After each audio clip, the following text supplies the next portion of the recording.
Hello. Happiness comes from fulfillment. Fulfillment comes from doing stuff we love. It took me 50 years and a health crisis to figure that out. Okay, so I'm a little bit of a slow learner. The only way to describe my life the year I turned 50 was broken. I felt totally and completely broken because I was very unhappy, I felt stuck, and to top it all off, I got sick. So I was training for the 2012 Vancouver International Marathon when all of a sudden, one day, I couldn't run 1 mile, let alone 26.2. I was totally stopped dead in my tracks.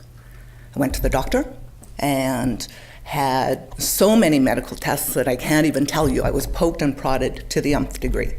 And after months and months of testing, my doctor concluded that I probably had some kind of mysterious virus and that there was nothing she could do for me. What?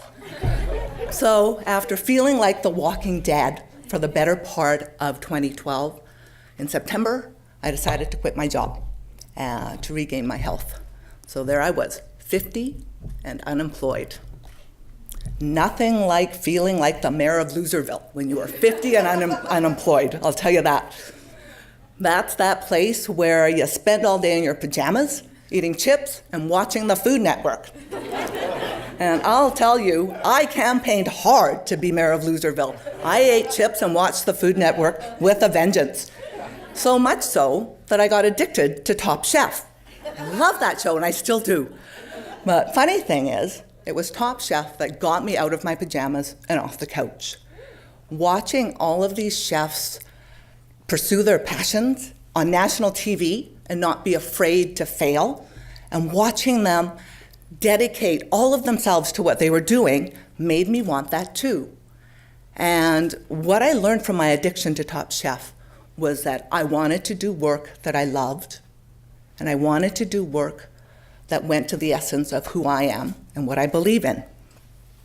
So one thing led to another, and I ended up in coaching school in Portland, mostly because Portland is the place where young people go to retire. So I figure I'd fit right in, and I wouldn't feel like such a loser. But the great thing about coaching school was that it's what started me on my journey forward. And my biggest aha moment came when I realized that being in the dark was what enabled me to find my own light and to illuminate my path. So I decided that I needed to figure out how I could actually follow my passion. I know, it sounds crazy, but I thought, hell, I've got to do this, so let's go for it. So I took a leap of faith, knowing that I couldn't go back from where I came from. I didn't love what I did before. And I chose to trust that I could figure out how to make a living doing something that actually mattered to me, doing something that I love. So first thing I did was ask myself, what would I regret not doing in my lifetime? And one of the things I'd always wanted to do was write a book. So I sat down, wrote my first book, self-published it. Then after that was done, I asked myself, okay, what's next? And I decided that I wanted to create a career or a job or a business where I could actually do what I love. Then I set out my not negotiables. And it basically boiled down to one very simple concept. I will only do stuff that I love. I will never settle for just okay, and I give myself permission to say no. Overcoming my own limiting beliefs has been very much like climbing a mountain. I've had to be very intentional about my route choice, mostly because I didn't want to fall off the side of the mountain. And in those times when I have fallen off, I've learned to cling on and pull myself back up. So funny thing about living with intention is that sometimes the stars align. That's what exactly happened in 2015 when an opportunity to teach in the Bachelor of Law Enforcement Studies program at the Justice Institute kind of just fell in my lap. And boy, was I happy that it did, because it was absolutely love at first sight. So teaching labor law and civil law has brought me full circle. When I left the practice of law in 2012, I never thought that I would ever do anything remotely related to law again. And finding that my place in the world is teaching law rather than practicing law has been just a huge, huge gift for me. So as in my work as a teacher and as a personal development coach, there is nothing more fulfilling than helping others along their journey and being a very small part of somebody achieving their goals and achieving their dreams. So for me, finding my true north has been about living a life of no regret, making a living on my own terms, and not compromising on my non-negotiables.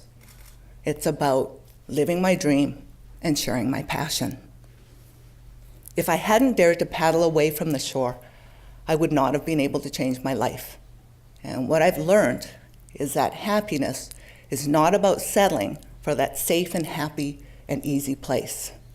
It's about pushing my boundaries and reaching for my seemingly impossible dream. I'm no longer counting the years to retirement because I love my work. I love what I do.